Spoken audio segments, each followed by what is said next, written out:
Happy Hispanic Heritage Month, everybody. This is the Slider Review, and I'm here today to talk to you about Queenosaurus Episode 2, Death of the Queen. Queenosaurus was one of my favorite television shows back in the early 2000s when my family got cable again. I was so happy when I got to see this show, even though it was syndicated. So technically I could have watched it no matter what. But like I only noticed it when I got cable and stuff. And it's the female version of Zorro, known as the Queen of Swords. They take a lot of inspiration from Zorro, which pissed the people of Zorro off a lot, which is one of the reasons why the show got canceled. And so like this episode is interesting. It's actually my first time actually watching this episode. There was a couple of episodes back in the day that I missed out on. And this is one. It's a pretty good episode. It shows the introduction of Dr. Helms. I knew of him from when he was Mythos on the Highlander series. And he was in the second X-Men movie. And so Peter Wingfield, it's funny. He plays a doctor in this episode or in this series. They actually wanted him to either play either Dr. Helms or Captain Grisham. And so he picked the doctor because he thought that would be more challenging. What's interesting is that he went on to play other doctors in other TV shows and movies. And then in 2011, he was inspired to become a real doctor. He went to school and he became an what's that thing called? I forgot what it's called. The people who put people to sleep, anesthesiologists and stuff. And so yeah, he became like a real doctor working at like a real university or a real hospital type place and everything. And so because of that, he's taken less acting roles and stuff. That's dedication right there, man. And so, like, with this episode, it's really interesting. It's pretty simple, pretty basic.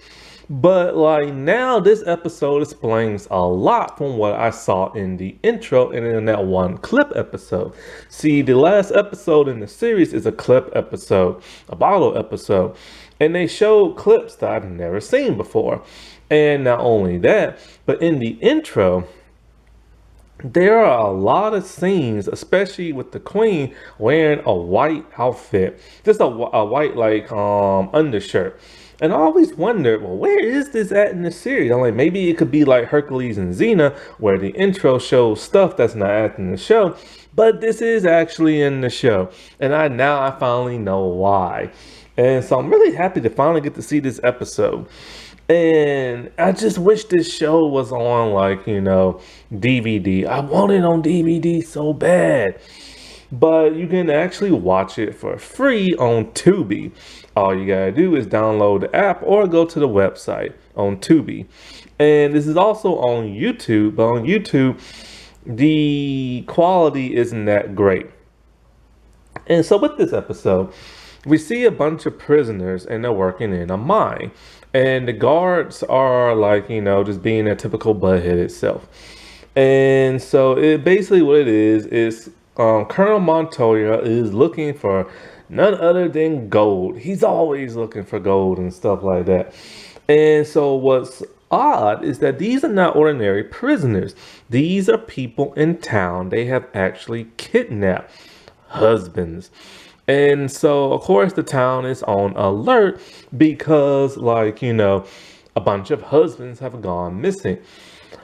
I don't know why they just didn't use regular prisoners, but for whatever reason, they just kidnap people. Of course, people are going to take notice. I've been wondering about something. In all these period pieces, no matter what period it's in, no matter what country it's in, you always see corrupt politicians, military officers, soldiers, this and that, kidnapping people, forcing them into slave labor, stuff like that. It really makes you wonder if stuff like this really happened back in the day. Most likely it probably did. A lot of period piece dramas are, they get inspiration from like journal entries they read and, stuff like that. And it's just so messed up how people used to be so corrupt back then. And so this is in San California, I think it's called, or San Los Angeles, something like that. Back when I think Mexico still owned like California and stuff. And it hasn't been part of the United States just yet. And so, like, one of the well, I can't really call them prisoners. One of the kidnapped husbands, they try to make an escape. And one dude tries to make an escape and he's about to fall off a cliff. Captain Grisham is actually being generous and is all like, yo, man, give me your hand. Because why? He needs the slave labor from Montoya. But the dude refuses and falls to his death. And Grisham could care less. Grisham is a very nasty man, an American man. And he's the only American in the actual like town and stuff. I think he used to fight for the army and then he defected over there and stuff. He was a deserter. And so like because of this, we get a scene with Tessa and Mata. And they're in the like, farmer's market type place. And Tessa, who, has like a silver spoon in the mouth and everything because she's rich, she's tired of eating beets and everything. And Mata's all like, oh, how about we get some fruits and everything? So Tessa sees an apple, a yellow apple, the only one left. She goes to grab it, but a cowboy, man, goes and grabs it and he eats it. He's very smug. He's very dirty. It's the doctor. Now, I always assumed this dude was American, but no, he's British. It's just his accent isn't that like British sounding. And so him and her are not getting off on a good start. He's being smug and rude and stuff like that. Montoya, he talks to the doctor and everything. And he asks the doctor a couple of questions like, hypothetically, like say, what would happen if you have a fever, you're fainting and stuff like that. Well, he doesn't want to spill the beans that he has a bunch of people working in the mines and people are like getting sick from like, the oxygen and the poison fumes inside the mines and stuff. And so the doctor can't help him because, fever and, getting dizzy and stuff, that could be a number of any illnesses, especially back in the 1700s and stuff. And so like at some point in time when Tessa and Marta go home, they talk to this one lady who's like a worker there, like a servant. And because Marta is also a house servant too, but she's been working for Tessa's family ever since they were little. And so like she tells her how her husband has gone missing. She don't know where he's at. And she's very, very worried. So Tessa, she puts on her Queen of Swords outfit. She goes out into the desert and she starts spying. And what does she see? The mine shaft prisoners and stuff. And so like while there, I forget what happened. So anyway, she engages like the soldiers and everything. It's a nice battle. I gotta give it up, man. Even though the actress only does about 5 to 10% of her own fighting and fencing, they always do up close shots of her face when she's fencing, and she always looks good when she's fencing. She always looks focused. She always looks intimidating. Like I love that about the show, And so like something happens. This is the part that confused me. She like Grisham shoots at her and she drops her sword. I thought she got shot in the shoulder, but no. She runs on the cliffside and then she's fighting another dude with the sword, takes his, but then she has a wound on her stomach. I thought maybe she got shot in the stomach, but no, it's not that. I think she just got stabbed. In a way, she's literally between like a rock and a hard place. Grisham has guns pointed at her. And she decides, there ain't no way she's going to be able to win this battle. And she jumps off the cliff and down into the ocean. Now, the cliff where she jumps at, the water is somewhat shallow and there's tons of huge rocks near the shore.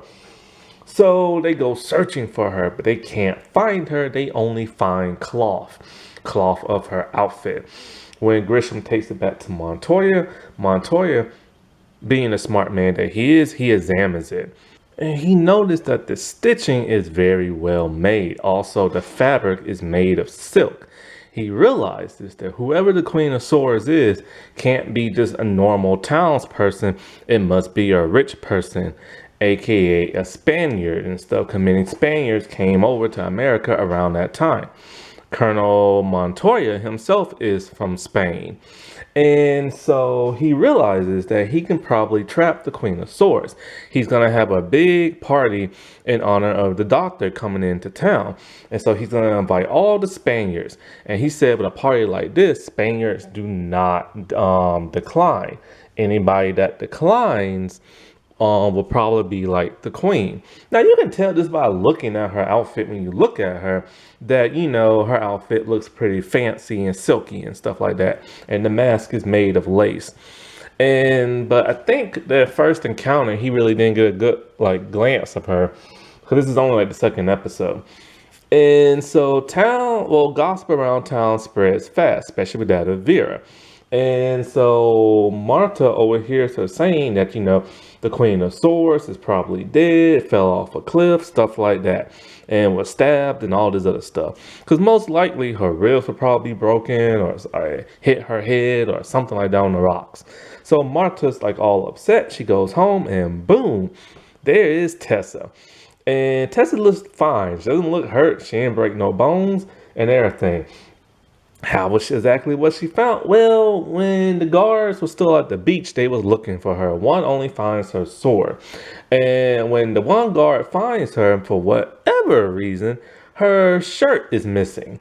And she's only wearing her undershirt, which is white, which is what I saw in the intro. And so she kicks the guard, she grabs his gun.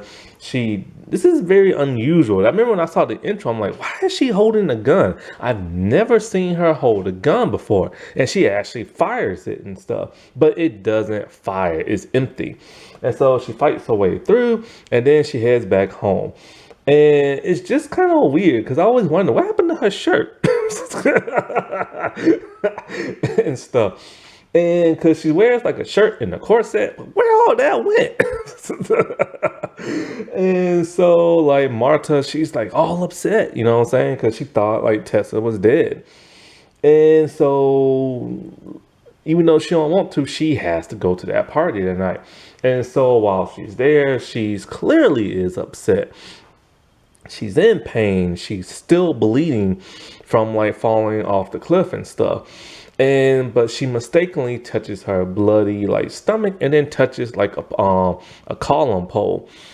So when like, you know, Montoya sees that blood on the pole, he knows the queen is there. So for whatever reason, he has all the females getting checked out by the doctor, but he's very cavalier about it. And so all the women, they go there, they pose, they turn around, they spin, just, you know, the doctor can give them an examination. And he tells the doctor, you know, the queen is somewhere here. And so it's time for Tessa to get checked out. Marta, smart as she is, picks up a wine glass, breaks it, and pretends like that's where the blood came from. And so I really love how Marta has like Tessa's back. She would do anything for Tessa and stuff. And I remember on one episode, she was even willing to kill just to protect Tessa and stuff. And so, like, you know, what is it? So at some point in time,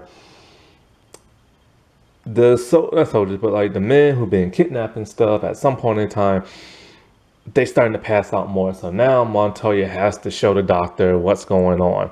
And so the doctor, you know, he informs them that, you know, they need fresh oxygen and water, need to stay out the mines. But the soldiers all like, you know, no can do, you know, Montoya wants that gold and stuff.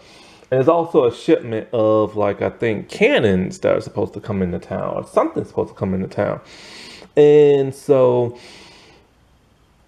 the lady whose husband went missing, she comes back with her husband and some soldiers, some men, and it's her husband's dead body.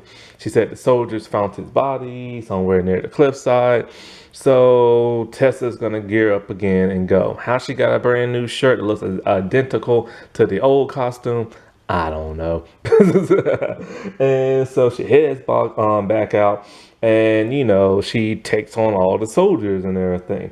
And so she's just fighting her way through. She's still a little wounded though, but she's still kicking butt.